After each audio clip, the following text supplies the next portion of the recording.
it down with your drink so that way you don't spill it, please?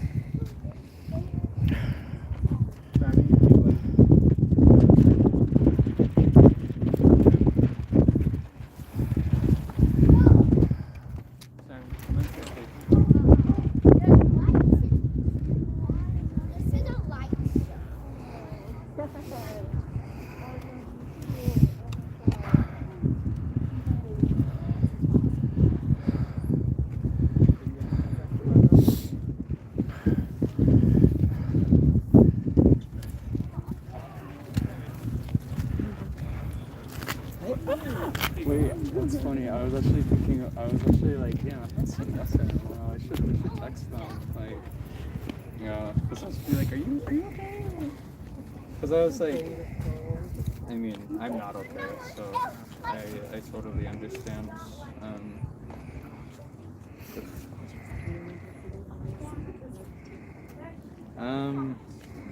I talked to my mom a little bit, but it's still this like weird situation with my father. But it would be one thing if it was just like all like personal stuff, but I think like not even exaggerating, I think he's like a traitor to the resistance, so I have no real reason to talk to him. It's like if he's wishing over it,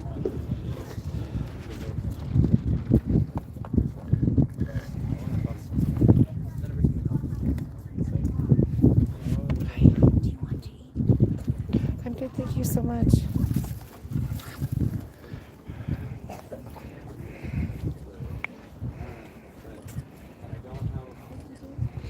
I am at City Park in Denver, Colorado.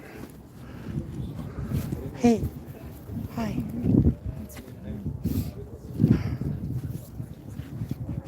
It's hard.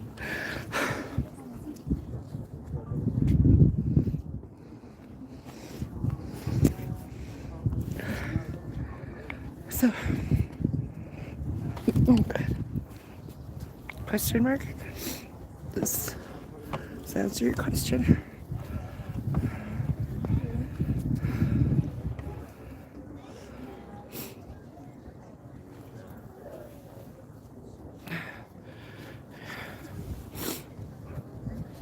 Cheers. Oh God. I haven't even seen that yet. I know.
Thanks for joining, Jesse.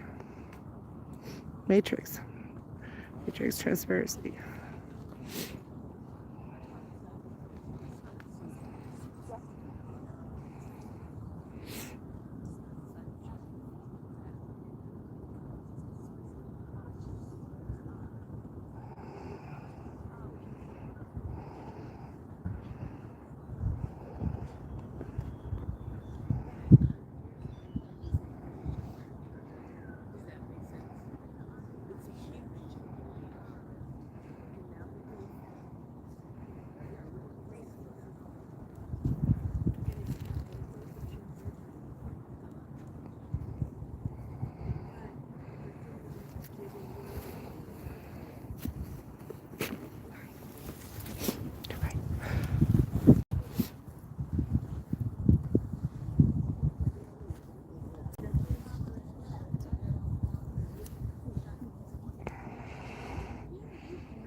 Yeah, I'm doing good.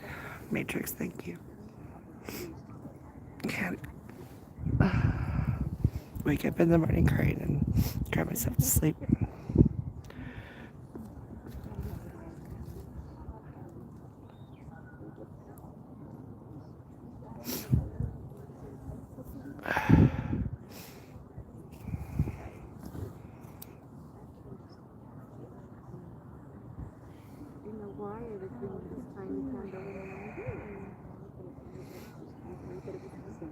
It wanted to come.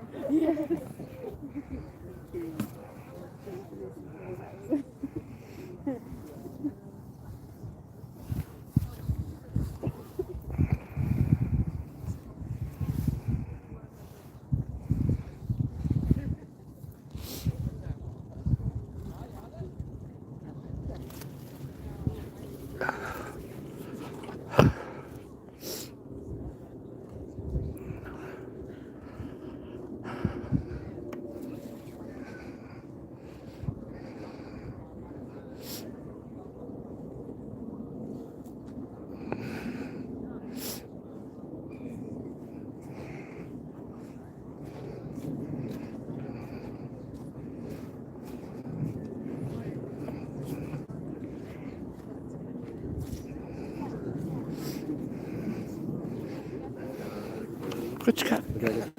Yeah, of course. Thank you.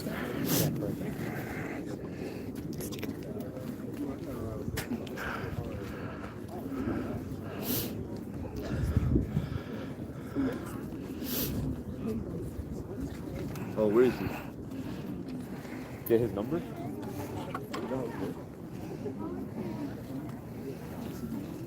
Okay. Yeah.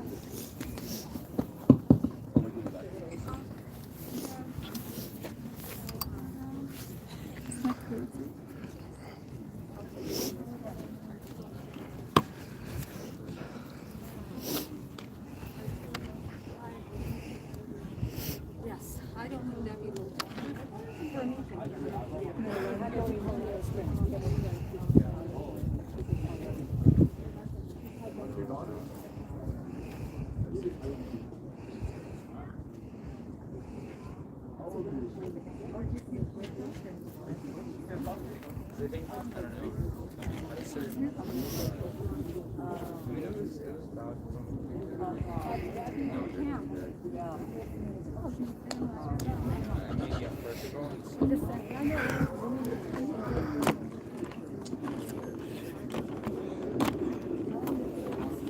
Free, free Palestine. Free, free Palestine. Long live Palestine. Long live Palestine. Free, free Palestine. Free, free Palestine. Long live Palestine.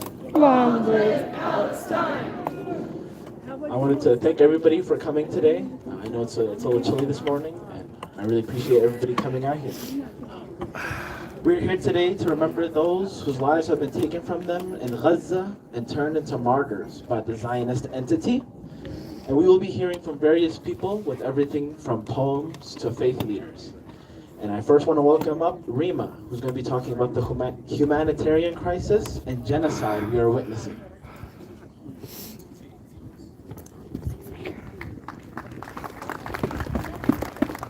Thank you guys for being here today.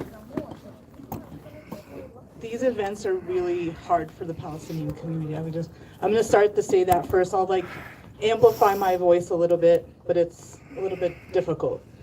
I have to tell you guys that our community in Gaza has literally stopped counting the dead and has converted into surviving themselves.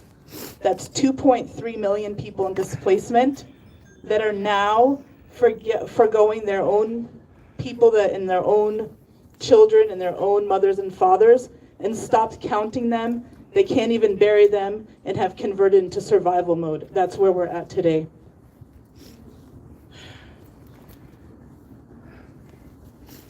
65 days of Israeli slaughter on the Palestinians. 65 days where 17,177 Palestinians are dead and will never laugh with their families anymore. 65 days where 7,000 children will never get a hug from their parents. 65 days where 157 journalists lie dead and will never report the truth. 65 days where 128 UN workers will not be able to selflessly serve others in need. 65 days where 49,000 are permanently injured. Little kids are disabled with no one to care for them.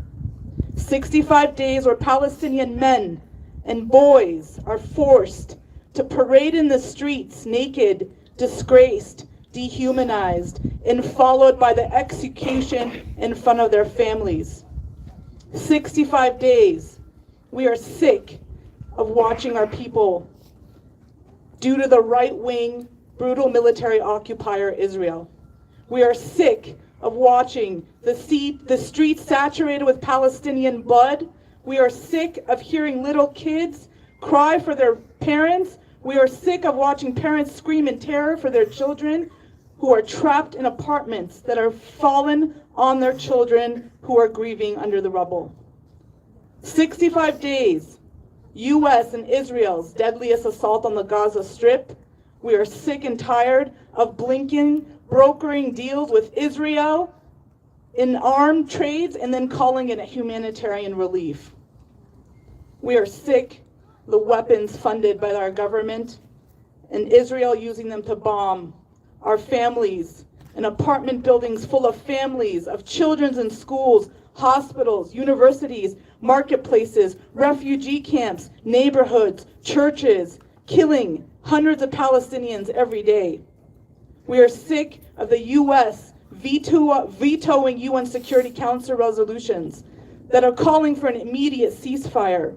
We are sick of them using our Palestinian brothers and sisters in Gaza as a tool for them garnering real estate. The fear and chaos and despair, the desperateness, the hungry of them not eating. Gaza is a gas chamber, just without the gas. This is one of the world's catastrophes masterminded by our elected officials in the Israeli government. With weapons funded and provided by companies here in Colorado, we are saddened by where we are. There is no justification for the bombing of civilians. There's no justification for the bombing of children. There's no justification for the bombing of hospitals, the bombing of children's schools, the bombing of universities, refugee camps, entire neighborhoods. Nothing justifies genocide. And it is time the U.S. to put an end to Israel's genocide against Palestinian civilians. And it is time for all of us to act now to support humanitarian efforts and the plead to allow Palestinians to live, allow them to be able to survive, and allow them food to eat, allow them water to drink. Because we here choose peace and humanity over war. Thank you. I'm going to introduce a couple of our youth. Jenna's going to come up, and we're going to have them do a couple poetry recitations for you guys. Gaza.7000.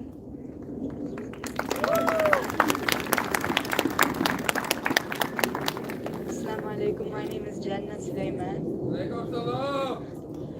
I'm going to be reciting a poem called Echoes of Gaza's Courage.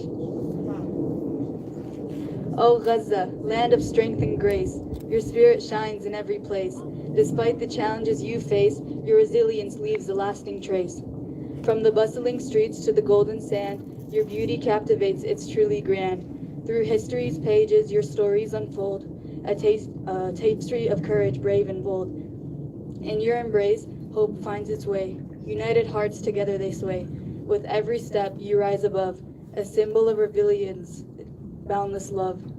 Oh Gaza, your voice will be heard through poetry, music, and every word. We stand with you, side by side. In solidarity, we'll continue to stride.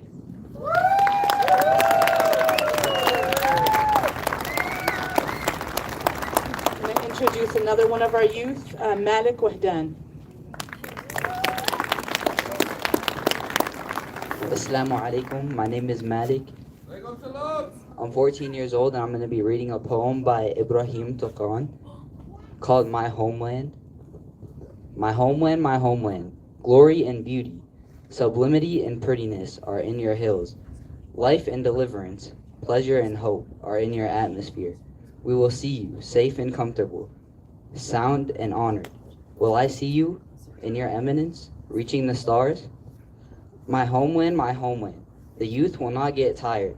Their goal is your independence, or they die. We will drink from death, but we will be slaves. But we will not be slaves to our enemies. We do not want an eternal humiliation, nor a miserable life. We do not want, but we will return, our great glory. My homeland, the sword and the pen are our symbols. Not talking nor quarreling. Our glory and covenant and duty to fulfill it. Shake us, our honor is an honorable cause. A raised flag. Oh, your beauty and your eminence, victorious over your enemies. My homeland, my homeland.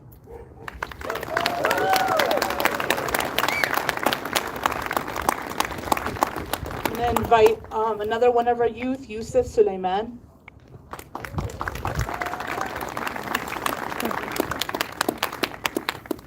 Assalamu alaikum. My name is Yusuf Suleiman and I'm 11 years old. I will be reading a poem to you guys called An Apology to Palestine. To Palestine, our heartfelt plea, an apology from you and me for the pain endured, the tears that fell. We seek forgiveness, we truly dwell in lands of ancient history where olive groves once stood with glee. We acknowledge the wrongs of the past and vow to learn, to change at last. For every home that was taken away, for every child who couldn't play, for every dream that was shattered and lost, we apologize, no matter the cost. Injustice and sorrow, we deeply regret. We stand with you, we won't forget. The wounds run deep, the scars remain. In solidarity, we share the pain. With open hearts, we strive to mend, to build bridges, to comprehend the complexities of the past and present, to ensure a future more pleasant. Let's sow the seeds of empathy, nurture understanding, let it be. May healing and peace find their way. In this apology, we humbly say.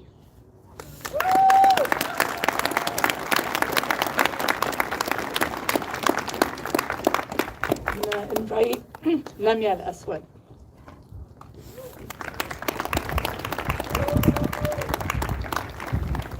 Assalamu alaikum. My name is Lamia Al-Aswad. I am 12 years old and I'm from Tul Karam in Al-Bira, Palestine. I remember a land that was beautiful, a land that was worth millions, a land where people valued, a land where olive trees grew for millions of years, a land where Al-Aqsa stood like glorious gold in the sky. But the trauma of the bombs, the soil soaked with blood, rivers filled with tears. 7,000 children have been slaughtered. 7,000 dreams have been shattered. 7,000 beautiful faces have now vanished. 7,000 vibrant smiles have faded. 7,000 beds are left empty. Palestinian children, like all children, love to play. Palestinian children are longing for peace. The children of Gaza dream to be teachers, nurses, artists, engineers, and doctors. Palestinian children want to breathe. Palestinian children's lives matter. If only my homeland returned to the beautiful land it was. If only my homeland returned to Palestine.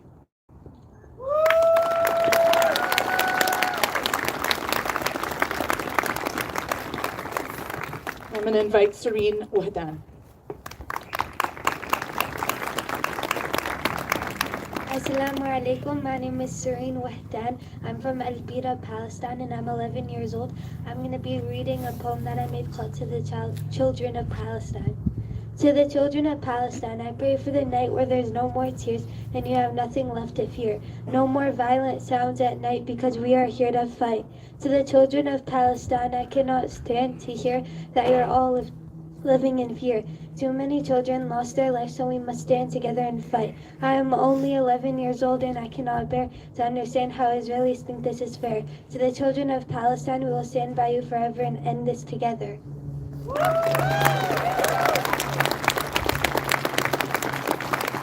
And the last one of our youth is Janine Suleiman. Janine Suleiman, sorry. Assalamu alaikum everyone. My name is Janine Suleiman and I'm 14 years old. I'll be reading a poem to you guys called Innocence Amidst Chaos. In Gaza's streets where children play, their laughter echoes bright as day. With dreams that soar like kites up high, they paint the canvas of the sky. Despite the challenges they face, their spirit shines with boundless grace. In their eyes, a flicker of hope. With strength and courage, they learn to cope. Their innocence, a precious treasure. Their smiles bring joy beyond measure. With resilience, they rise above, embracing dreams fueled by love. Though shadows cast their somber hue, the children of Gaza, strong and true. May peace and freedom guide their way, and brighter tomorrows come their way. We stand with Gaza hand in hand, united, we'll help them understand. Their voices heard, their dreams held tight. In solidarity, we shine the light.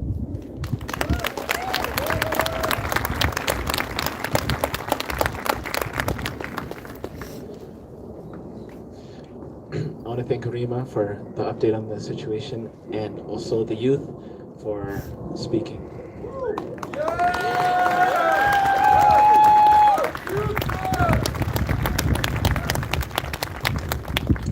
Up next, we have Taysir with a personal story.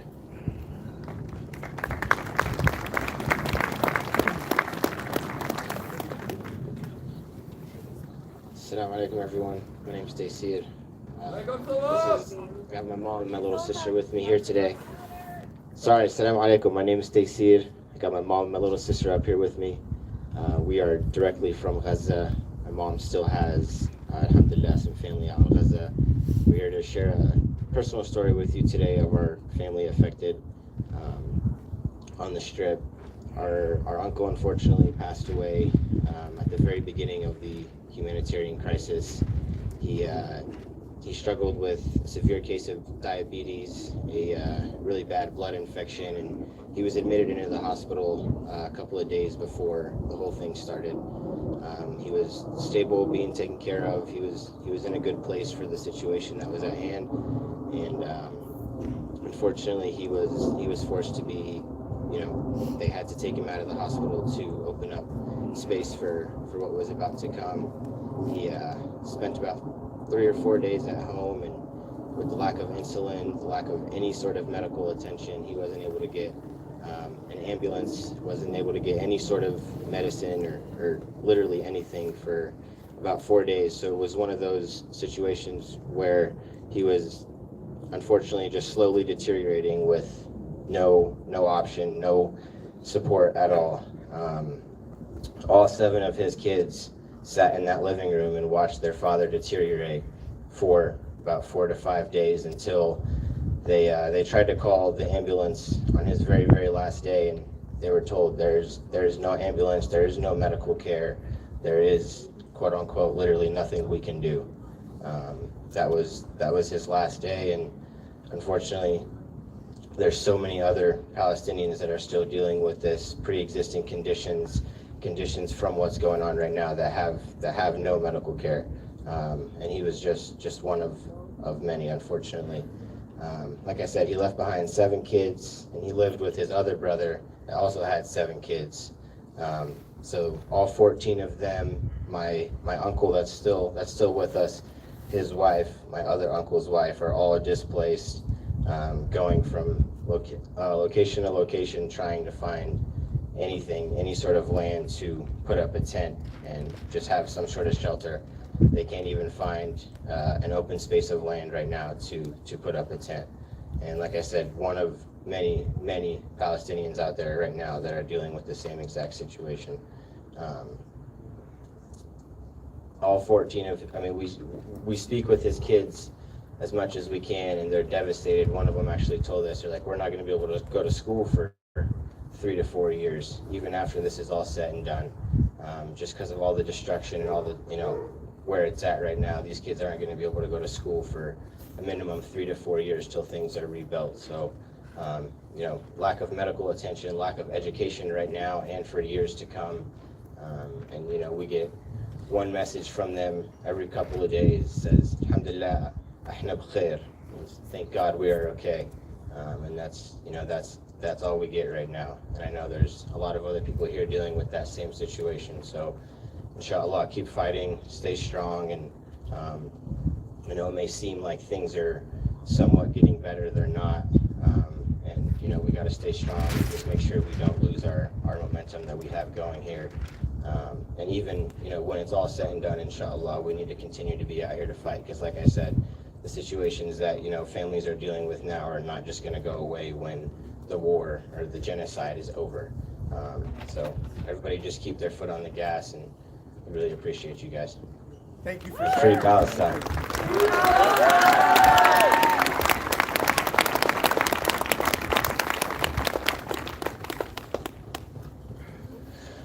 Thank you, Taysir. It can be easy to share stories like that. I wanted to welcome up Khalid. I'm going to be sharing a poem and talking about how Muslims treat martyrs.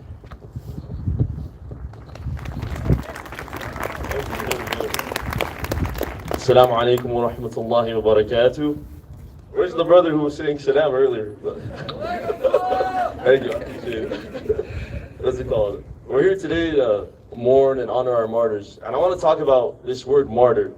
People in the West, they hear this word and they get scared. But when they get scared, they take away the Muslims' peace, the Palestinians' peace, and our sense of solace in the loss of life that's happened. Because to Muslims, when you're a martyr, you achieve one of the greatest honors God can give you. And I know not everyone here is Muslim, but I do think there's lessons we can take away from this word martyr. And I want to bring attention to one martyr in particular. This past week, the voice of Gaza was lost. Our brother Rifat, he was a poem, he was an academic, he was a father. I think he was targeted by the IDF and he was martyred. But who was he martyred by? He was martyred by the Israeli occupation forces. And we need to be clear when we determine who martyred our brothers and sisters. It was Israeli occupation forces funded by our American tax dollars. And I know, again, like I said, not everyone here is Muslim, but I'm going to recite to you a Quranic verse that might bring you guys some solace. God says to the Muslims in the Quran, وَلَا تَقُولُوا لِمَنْ يُقْتَلْ فِي سَبِيلِ اللَّهِ أَمْوَاتٍ بَلْ أَحْيَاءٌ وَلَكِنْ لَا تَشْعُرُونَ. God tells the Muslims, never say that the martyr is dead, because the martyr is living, but we just can't perceive it. And I think what God means by this, actually, let me get into Brother Rifat's poem really quick, and it'll get to my main point. Sorry, I just have to pull it up on my phone. If I must die by Brother Rifat. If I must die, you must live to tell my story, to sell my things, to buy a piece of cloth and some strings. Make it white with a long tail, so that a child somewhere in Gaza while looking heaven in the eye, awaiting his dad who left in a blaze, and bid no one farewell, not even to his flesh, not even to himself, sees the kite, my kite you made, flying up above, and thinks for a moment an angel is there, bringing back love. If I must die, let it bring hope, and let it be a tale. And the way I interpret that Quranic verse is kind of in the same way that poem was written. The martyrs live forever because we tell their stories. To be Palestinian is to tell our father's stories, to tell our mother's stories, to tell our grandparents' stories. Because the martyr lives forever when we tell their stories. That's the only way Palestine lives forever. In our stories, we imagine what a free Palestine can be. Our stories give us the framework for our liberation. So when your father is telling you the story, I want you to let it come in this year and make sure it doesn't leave this one. I want you to write it down. I want you to record it. Because the only thing that will keep Palestine in our hearts and will free Palestine is our stories. And I know right now there's not a lot of hope. I know right now everything seems bleak, but we're nothing without this hope. I'm not going to deal with nihilists. To be a nihilist is to be intellectually cowardly. It doesn't require any intellectual courage to say that what we're doing here is not making a change. Brother Rifat told us, he said, protest more. Be more active. He told us, BDS more, BDS more. Keep fighting. I promise you, if we fight, we will win. Our martyrs, they didn't die for nothing. Wallah al-Azim, they didn't die for nothing. Their lives meant something. All our lives here mean something. Every life is precious. Don't let the oppressors take it from us. The oppressors will call us human animals. If we're human animals, what are they? What are they? They're not human. They're not human anymore. We can sit here, we're mourning people thousands of miles away. We're going to cry, but cry today, cry today. But tomorrow, wake up. And when you wake up tomorrow, get back to doing the good work. Assalamu alaikum wa rahmatullahi wa barakatuh. I love you all.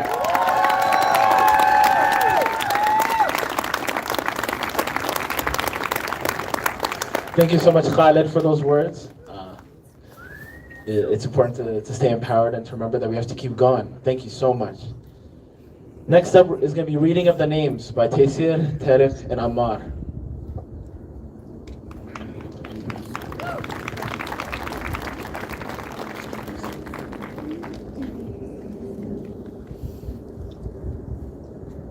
Assalamu alaikum, everybody.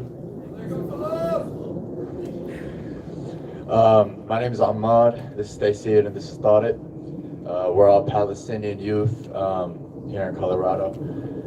Today we're going to be reading out names of martyrs who have passed, who have directly affected or related to people here in Colorado.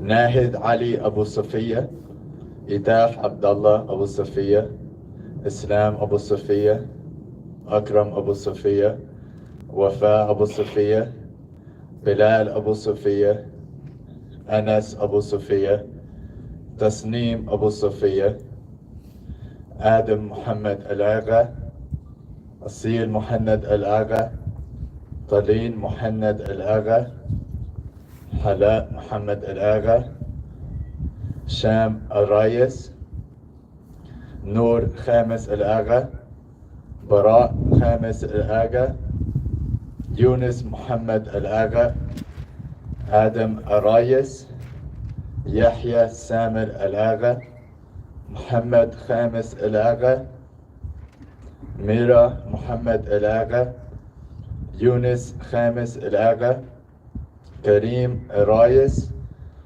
Abrar Saleh Al-Agha, Asad Naeem Al-Agha, Wasim Amin Al-Agha, Ma'moon Amin Al-Agha, Sajid Hatem Al-Agha, Abdul Kareem Tawfiq Al-Agha, Amin Jabara Al-Agha, Shadi Tamim Al-Agha, Samar Riyad Al-Agha, Yasmin Saleh Al-Agha, Muhammad Al-Agha, Hamdan Mahmoud Al-Agha, Hind Abdul Hamid Al-Agha, Mu'min Amin Al-Agha, Saji Hatem Al-Agha, Saeed Iyad Al-Agha, Maysara Arayes, Mu'ayyid Arayes, Imad Ramez Al-Agha,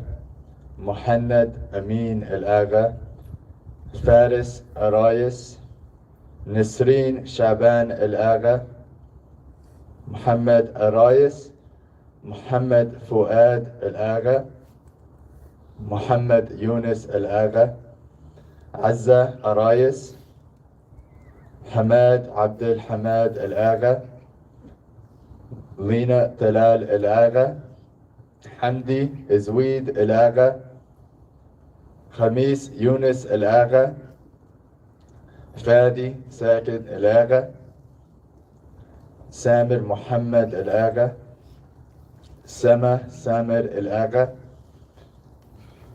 قريب أرايس، سنة جهاد الآغا، حاتم سعيد الآغا، النية أرايس، أزمي أرايس، رمضان أوني الآغا، رمضان ممتاز الآغا، ممتاز رمضان الآغا، حمدا عوني الآغا، ريما عوني الآغا، سمية شاكر الآغا.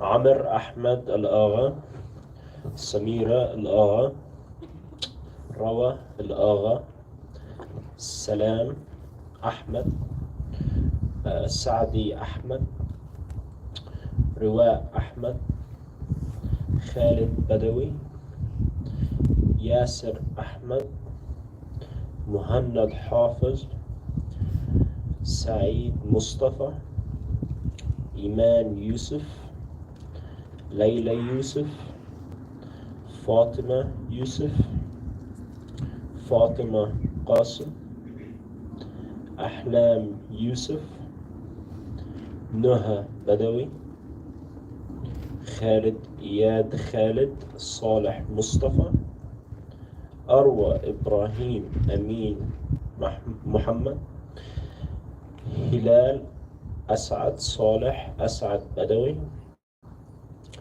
أمل محمد عبد السلام رجب، طارق زياد عقيلة، عبد الله ناجي، عنتار شاكر، مهدي أيوب راوي، حنين أنور، مصباح عبد، عرفات سليمان دياب، محمد جميل سمير جميل مصطفى، إبراهيم أمين محمد عثمان، جهاد أبو زيد شاكر، آمنة شبان،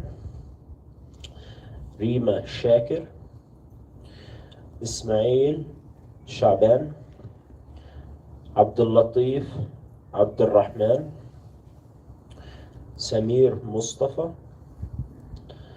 ماريا محمد، هلا أبو زيد شاكر، هبة أبو زيد شاكر، أنمار عبد الله أحمد، مصطفى أحمد، ليندا أحمد، سيدرا أحمد، محمد أحمد، إيلين أحمد، عبيدة أحمد، قصي أحمد، حماد حماد،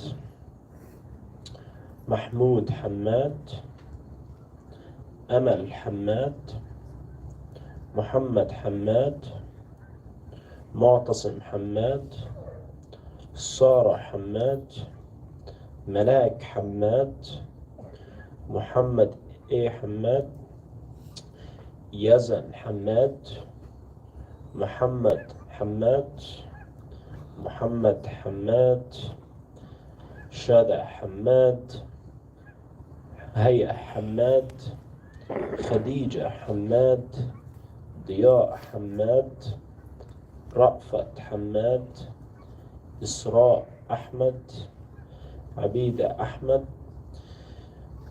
ياسمين أحمد، أحلام أحمد، وهيدا أحمد.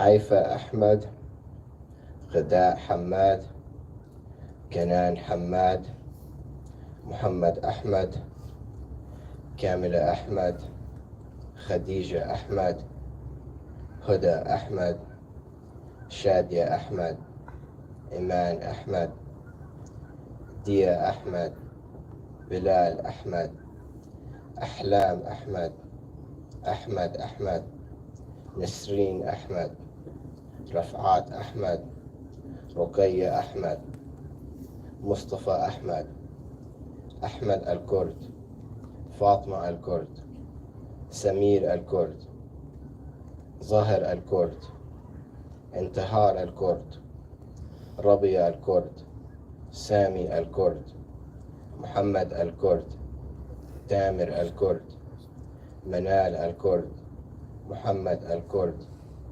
سوزان الكرد، محمود الكرد، عمار الكرد، سامي الكرد، هشام الكرد، بشري الكرد، عبد الفتاح الكرد، حسام الكرد، سامية الكرد، عماد الكرد، منار الكرد، محمد الكرد، عمرو الكرد، بسان الكرد، ندى الكرد، أنس الكرد، سارة الكرد، أحمد الكرد، أحمد الكرد، أساد الكرد، فاطمة الكرد، روان الكرد، عبيد الكرد، سما الكرد، طاقة الكرد، عبيد الكرد،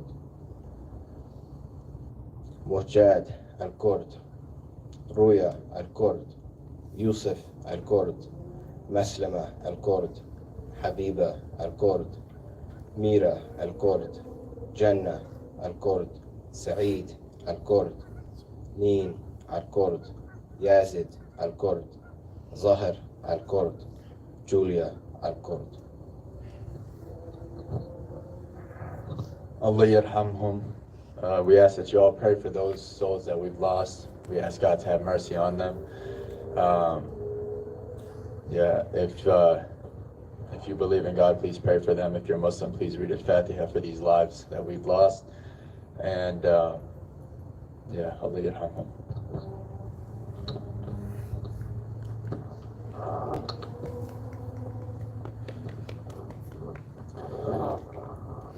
All of the names that were just read are relatives of those standing in the crowd with us today and all throughout Colorado, totaling to around 200.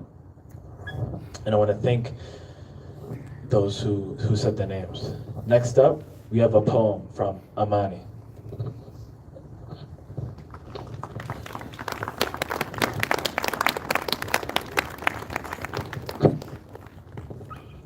Assalamu alaikum. My name is Amani Halek. I'm a 15-year-old Palestinian American, and I wrote a poem. Your pause is just a fraud. Killing and torture still went on. We don't want your American lives. We want the people of Palestine. Not your Biden or discriminating eyes. We see Bisan fighting for her life as she and Motaz reveal your lies. No matter the length and time, we will never stop screaming Palestine. We will fight for their lives. Your war crimes cannot be denied. White phosphorus fills their lungs as you drink rum, laughing at their pain. You will be the one to pay. We will never stop fighting for the lost lives. You treat us less than human, beating us down, but we will see to your demise. I will be able to see my streets being free. My family may have died, but I won't forget their eyes. I will honor my name as I fight along Palestine. No matter what it takes, Netanyahu won't win this time. Palestine won't subdue. Our pride is unmatched as we sing for our free life. This is not your land. Your genocide will be nullified regardless of your plans.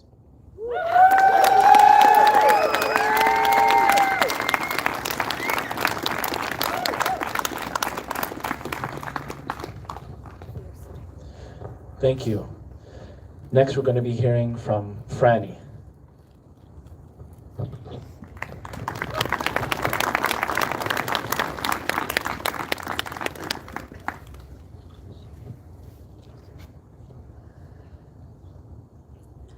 We light our menorah candles for Gaza. Tonight will be the fourth night of Hanukkah. We light our menorah candles for Gaza. We dedicate our candles, in the words of anti-Zionist Rabbi Brant Rosen, to those who fought before us, sustaining us even when all strength is gone, urging us on and on until liberation for all is finally won. Our solidarity with Palestine will never be extinguished. We memorialize the over 17,000 martyrs killed in this genocide and commit to honoring their lives through the struggle for Palestinian liberation. We receive the lessons from the Hanukkah story not as imperatives of conquest and empire, but of persistence, like the oil that extraordinarily burned for 8 days, lighting an ancient synagogue, and faith in our collective refusal of persecution and subjugation. During Hanukkah, lamentation is forbidden according to halakha or Jewish law, but we are reminded of pekuach nefesh, one of the holiest principles in Judaism, that preservation of human life is sacrosanct.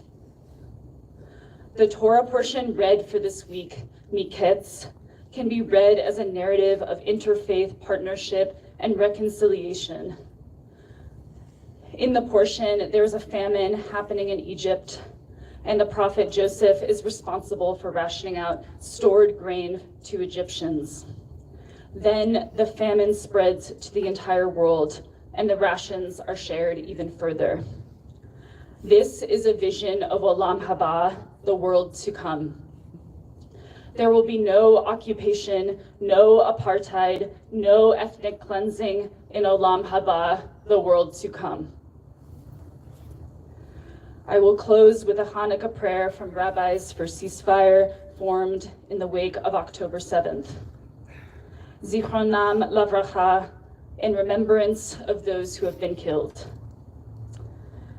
We face the massive and still rising death toll in Gaza, which includes thousands of children, and we call for an end to the bombing. May the memories of every person killed be a blessing to all who loved them, and may we honor their memories by acting for lasting justice and peace. Amen.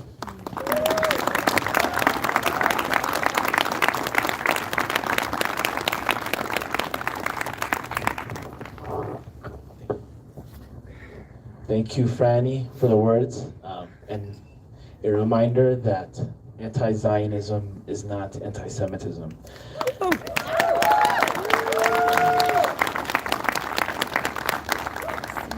Next, we are going to hear from Pastor Jeff.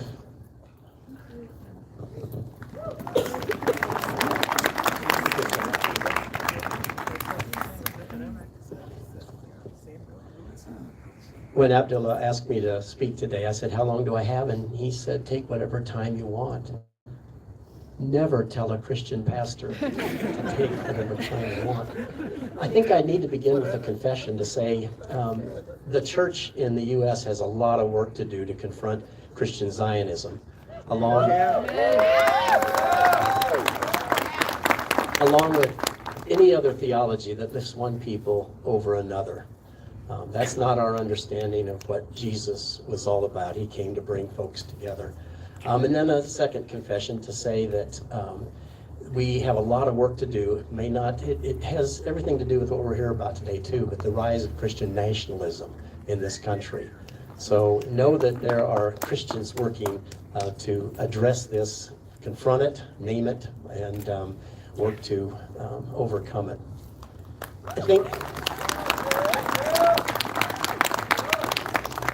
I want to say that it's really good that we're here. Really good that we've come together. We need to be together. As activists, we're out on the streets. We head out to the streets. We fight the good fight. We suffer the slings and the arrows of doubters and critics. And some, even here among us, have suffered worse: arrest, loss of employment, physical attack. Our work is exhausting. It takes a toll. At times we lose hope. We're tempted to give up, to give in. This is why it's essential that we keep coming back together. To mourn our losses, and especially today, the loss, unspeakable loss of the lives in Gaza. But also to celebrate our gains. To rest in the shadow of each other's love. To remind ourselves again that we hit the streets because we love. And our anger, even our anger, it grows out of our love. It's good we're here together to share our stories, to listen to the poems, to find our hope again in each other, to strengthen our resolve, to sharpen our vision, to be equipped to head back out into the street. So it's good we're here together, good that we've come together across so many identities, faiths, and diverse understandings that some would use to divide us. We will not be divided.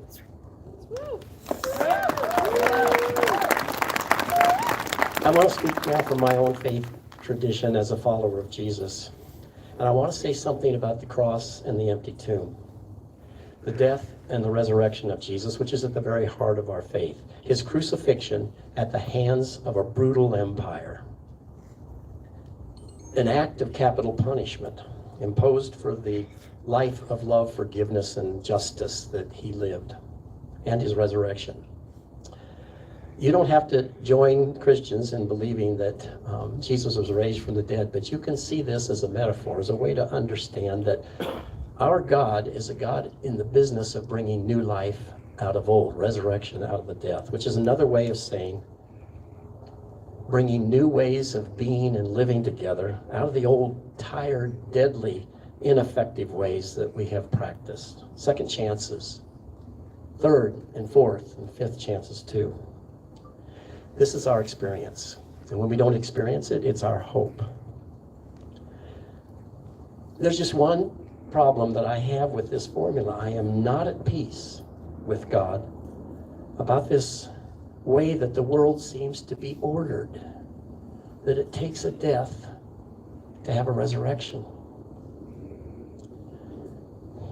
Today we're gathered, those of us who believe, we're gathered asking God, all of us are here, pleading with our elected leaders, with the international community.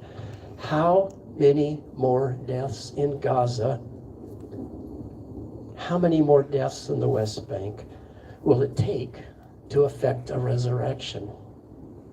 How many more tears before we embrace a new way of being, of living together? So we say, effect a ceasefire now, relieve the humanitarian suffering in Gaza now, then honestly negotiate a way forward toward a just peace. And may the tears that we shed today of mourning turn soon into our gathering again to share tears of rejoicing. Amen.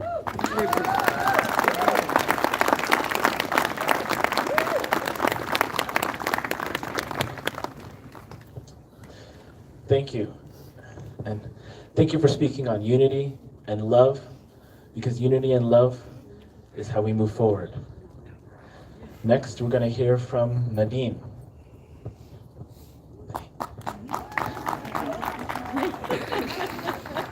Actually, next we're going to hear from Imam Omer.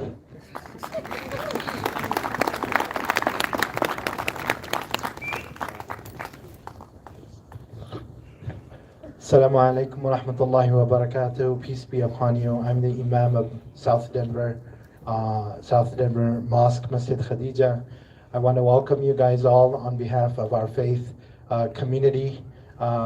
We thank you for being here.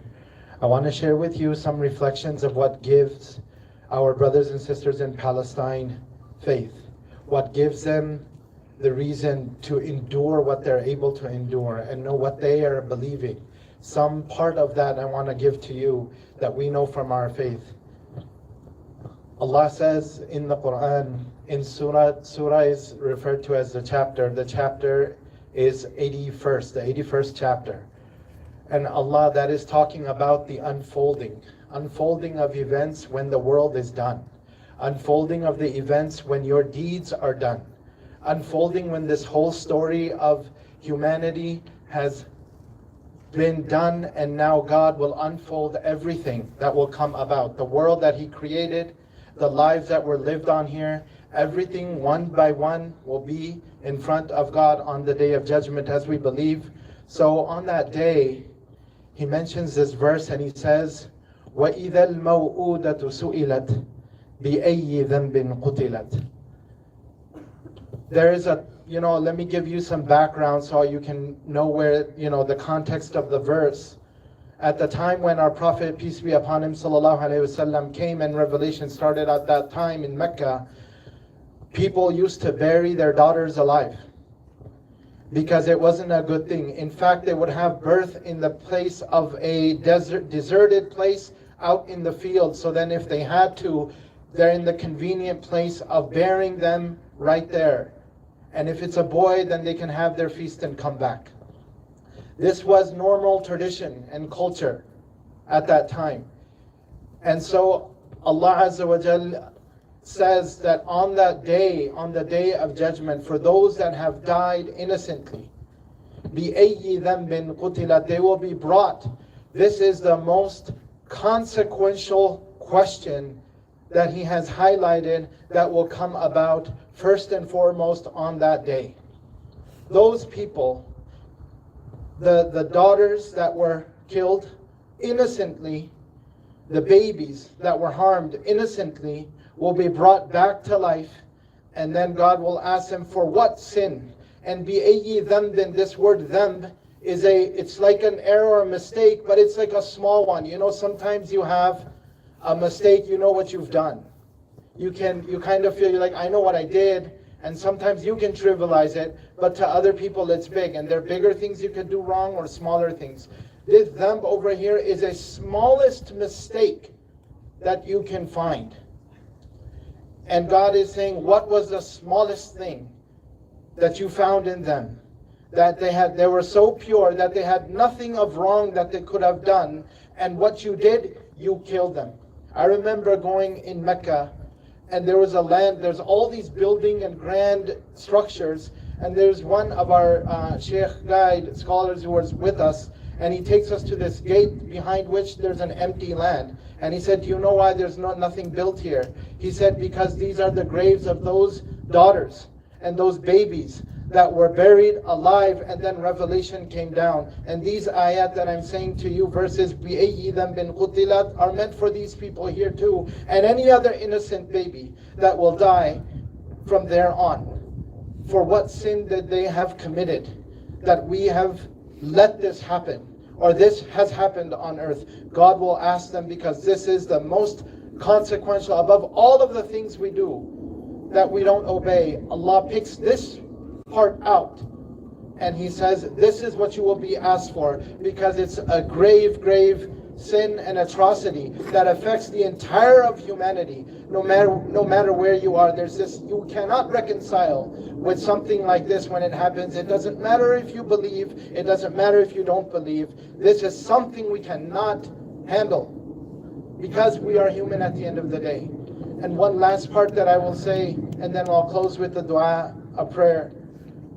Allah also says, one of the things that they know is, وَمَا نَتَنَزَّلُ إِلَّا بِأَمْرِ رَبِّكَ لَهُ مَا بَيْنَ أَيْدِينَا وَمَا خَلْفَنَا وَمَا بَيْنَ ذَلِكَ وَمَا كَانَ رَبُّكَ نَسِيًّا. The one thing we know, when you go through something and you are so insignificant, you come out here and you think, I'm only one person. What am I going to do? And you think, well, people will forget. Let it pass, people will forget. It's not a big deal. The babies and the children that are dying, they think the world will forget them. But you are gathered here today because you would not let people forget. And God is telling you in the verse, وَمَا نَتَنَزَّلُ إِلَّا بِأَمْرِ رَبِّكَ لَهُ مَا بَيْنَ أَيْدِينَا وَمَا خَلْفَنَا وَمَا بَيْنَ ذَلِكَ وَمَا كَانَ رَبُّكَ نَسِيًّا. And your Lord is the Lord who does not forget. He will not forget what you went through. And you should not forget what your people or humanity who suffers go through. Not because we're going to say, oh, we're going to have revenge so we'll never forget. No, because we don't want anyone else to ever go through what they have to go through. So we must not let anyone forget. It doesn't matter on any side of the aisle. This should not happen. Not in the name of Islam, not in the name of any other great religion that's out there. And that's why we will not forget. And God says, because you think it's often the things that we think that we've done wrong to somebody, we hope they forget. And we hope that they only remember the good things that we have done. And when it's done wrong to you, you will never forget it. But Allah says, وَمَن يَعْمَلْ مِثْقَالَ ذَرَّةٍ خَيْرًا يَرَى وَمَن يَعْمَلْ مِثْقَالَ ذَرَّةٍ شَرًّا يَرَى. The atom's worth of good. If you think your good that you came here is only worth of atom weight, and it's unseen, God is saying, I will still weigh it, and I will value it, and I see it, even if the world does not see it. And I will reward you for it. So you are not insignificant. You are the closest thing the Western world has to ask the Muslim brothers and sisters that we have in the crowd. You represent Palestine to them. They don't know Palestine. Most of the world won't be able to know, but they know you. You represent Palestine to them. You represent their voices, everybody that's stand up, because they can't go and hear them directly. But through your story, through your pain, they're going to know who they are. And you won't forget. And the atom's worth, anybody who thinks that my thing, whatever I'm doing is little, God is saying, I notice and I don't forget. And I will reward you. The little that you do and the big that you do. I want to close now with Al-Fatiha. I'll read the Fatiha for our brothers and sisters who are, in all of our brothers and sisters in passing, and also then, well, in English, I'll just make a small dua and we'll close. Bismillah ar-Rahman ar-Rahim. Alhamdulillahi Rabbil Alameen. Ar-Rahman ar-Rahim. مالك يوم الدين إياك نعبد وإياك نستعين اهدنا الصراط المستقيم صراط الذين أنعمت عليهم غير المغضوب عليهم ولا الضالين. O Allah, O Allah Almighty, we glorify you. O Allah, the one who owns the arsh, the one who uplifts, the one who puts down. O Allah, the one who provides and the one who takes. O Allah, the one who created life and the one who takes. O Allah, the one who created this world and the one everyone will return to. O Allah, the one who gives us strength, the one who heals, the one who creates the means for us to care. May Allah Azza wa Jal, may Allah bless the souls that have passed away. May Allah Azza wa Jal accept our dead, the one who passed away as shuhada, as martyrs, the ones that are, are waiting for the reward that they will receive. We ask Allah to console and calm the pain of the families that are brothers and sisters, those that have to take them out of the rubble, the fathers and mothers who are taking their children out of rubble, and the children that are taking their parents out of the rubble. That may Allah ease their pain and unite them, their families, in Jannatul Firdaus, in the highest ranks in paradise, and unite them and alleviate the pain that they've ever felt on this earth. Erase all of those memories from them once they enter into your paradise. May Allah include us amongst them. May Allah make us a means of the acceptance and answer to their prayers. They are praying, may Allah make us the answer and comfort for their prayers that they're making. As they give us strength, we give them strength back in return. May Allah Azza wa Jal forgive us of our sins and the unity that we have. May Allah Azza wa Jal strengthen that unity. May Allah Azza wa Jal bless each and every soul. Remember, all of us remember each and every one that have went away. May Allah Azza wa Jal also the suffocation of this occupation, that generations that every day that they have to go through, every year that they lived, every generation that had to go through. May Allah grant them expansive and great, without any borders, paradise that they have to go through without any control. They can roam in there free because they were never, afforded or never granted a land over here that they can free roam on. May Allah provide them a free space in Jannah that they can roam expansively. May Allah allow us to include us with them so we can be part of that reward. آمين. جزاكم الله خير. سبحان ربك رب العزة أما يصفون وسلام على المرسلين والحمد لله رب العالمين.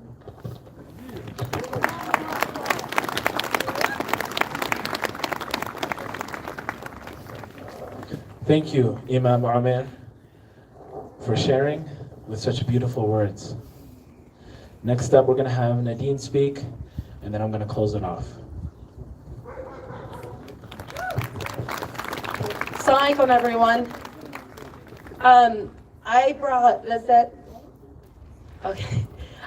Razen up here with me because while her family shared the story of her uncle, they didn't name his name, and it's very important for them to name his name into this crowd. So Razen's going to do that right now. His name was Fadi Naeem Hamada'a. Allah yarhamu and all the shahada, inshallah. I just wanted to come up here real quick and share a couple of things that are in line with why we did the event today, the way we did it. So genocide was recognized as a crime under international law in 1946. And then in 1948, they formally codified the Genocide Convention, making it a commitment of the United Nations to prevent and as well as punish the crime of genocide towards any people. And this is, yesterday they celebrated their 75th anniversary of this codification. And so when the United Nations defines a genocide, they define it as killing members of the group, causing serious bodily or mental harm to members of the group, deliberately inflicting on the group conditions of life calculated to bring about its physical destruction in whole or in part, imposing measures intended to prevent births within the group, forcibly transferring children of the group to another group. So I wanted to name every single piece of that, because yesterday we saw the United States not abstain, but firmly vote no, therefore vetoing the resolution, the United Nations Security Council resolution for a ceasefire. Now, to many of us that have been in the Palestinian resistance, this is not new. But I just want to be clear that when the US decided to vote no, instead of abstaining, which they could have done, they made a very public and formal commitment that they undeniably stand by Israel, support them in every action that they do in carrying out the genocide against the Palestinians. That is very, very important to note that yesterday the United States very publicly wasn't only complicit, but named itself as a partner in the genocide. And I want us to take that all also within the context that we can't depend on the United States nations to stand for the Palestinian people. There are a number of records within the International Criminal Court of Justice and within the International Criminal Court itself of Palestinians trying to bring things as basic and proven as illegal settlements before the United Nations. And rather than the United Nations supporting the Palestinians in doing that, the United Nations witnessed Israel putting pressures on the Palestinian government to withdraw its claims, because they know they couldn't withstand those claims in court. And I also want to add further context that the United Nations has failed a number of people in the world when it comes to genocide. They stood by as the Rwandan genocide claimed 2 million lives and more. They not only stood by, but were completely a partner in the Bosnian genocide when they told the Bosnian resistance to lay down their weapons and that they will protect them, only to know that the United Nations let the Serbian aggressors into a refugee camp where they slaughtered any person within their sight. Yes, they ended up carrying out the conviction against Mladic, but they were within a position to prevent that genocide to begin with. So I share all this for all of us to know that human rights, that the support of a people, that a resistance, that a fight for liberation and freedom has never been at the hands of governments or government entities. It's been at our hands, the people. When we make it uncomfortable for them, when we put pressures on them, that's when they finally come and agree to what we want them to do.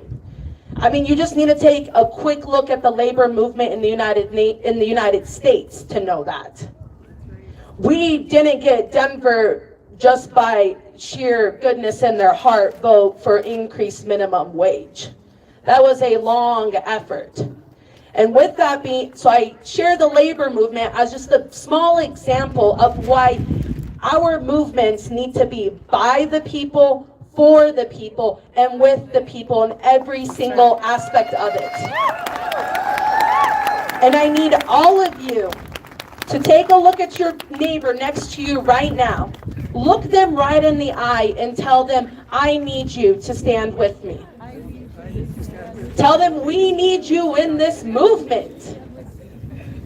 I know it's a bit awkward to look people in the eye to say that, but we in fact need each and every one of you to be part of this movement. We need to make it uncomfortable for every politician that has refused the word ceasefire to know that we're watching them, to know that we will show up at every restaurant, at every office, at every press conference, and every single space until they know that they have to accept the ceasefire. So that's what we need. So today we really wanted to name the martyrs of Gaza because their stories matter, their names matter, and it's important that each and every one of us carries each one of their names within our hearts and within our minds as we continue to move this movement forward. But I also want to remind you that when you take a look at every video within Gaza, not one time are they begging for our support. Not one time are they telling us, oh, please, please spare us. They stand fearlessly in front of every missile that comes down on them. And if they happen to lose their life or the life of someone else, they say, let that be the case in the name of the liberation of the Palestinian people. So we need you to bring that same level of fearlessness within that as well. And so I'm going to turn it over to Khalid here, who's going to close us out with some next steps and also ground us in what's happening tomorrow with the global strike.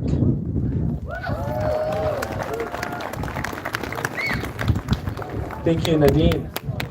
I think it's an important reminder it's important to remember that this coalition has come from the people, you know. Jared Pohl spoke at the JNF. You know,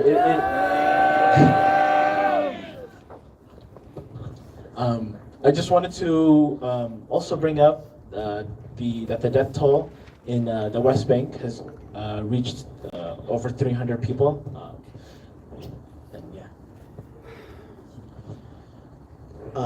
With the global strike for tomorrow on Monday, the Palestine Youth Movement posted about it, and I just want to say, if you can, don't shop, don't go to the bank, stay home from work if you can, and try to uplift Palestine as much as you can tomorrow.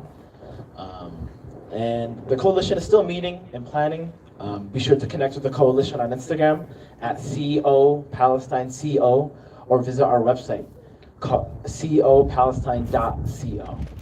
I wanted to finish off by saying thank you, everyone, for coming today.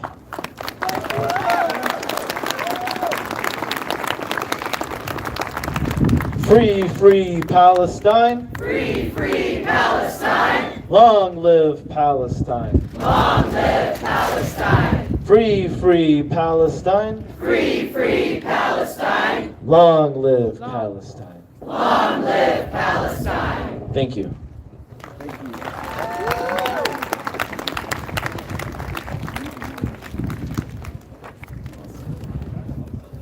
Excuse me. Hi. Did you get the last speaker?